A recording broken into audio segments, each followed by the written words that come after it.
اروپایي ټولنه د اوږد هېوادونو ګډ اقتصادي او سیاسي ځواک دی چې د اروپا په لویه وچه کې موقعیت لري چې څه باندې 4 میلیونه کیلومتره مربع مساحت ځمکه یې تر پوښښ لاندې راوستې او 440 میلیونه وګړي په دې سیمه کې ژوند کوي. اروپایي ټولنې یو ګډ داخلي مارکیټ رامنځته کړی چې په ټولو غړو هېوادونو کې له یو سټنډرډ یا معیار څخه ګټه اخیستل کیږي.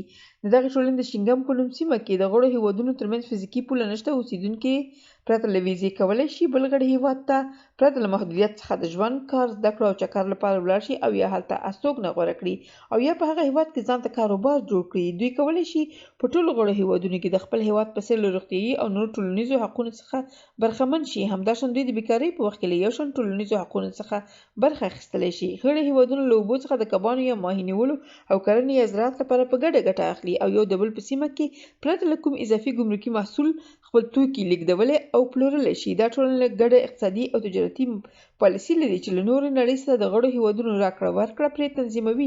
همداشان غړي هېوادونه د نړۍ له نورو اقتصادي او تجارتي یرغلونو او احتیاط څخه خوندي ساتي. دا ټولنه له 2002 کال څخه د یورو په نوم ګډ پولي واحد لري چې د غړو هېوادونو ترمنځ د ایروزون په نوم سیمه کې د چلېدو وړ دی. دا پولي واحد د همدې ټولنې د مرکزي بانک لخوا اداره کیږي.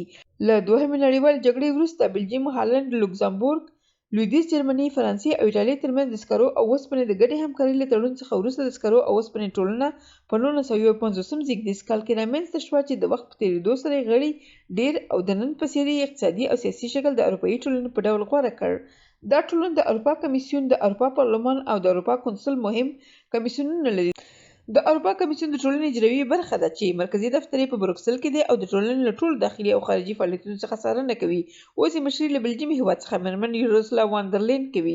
د اروپا پارلمان د غړو هېوادونو له استازو څخه جوړه شوې شورا ده چې هر 5 کاله وروسته ورته له غړو هېوادونو څخه د خلکو استازي راځي او د ټولنې په داخلي او خارجي مسایلو بحث او سلا مشورې کوي. د اوس لپاره یې مشري له ایټالیا څخه ښاغلی ډاویډ ساسولي کوي.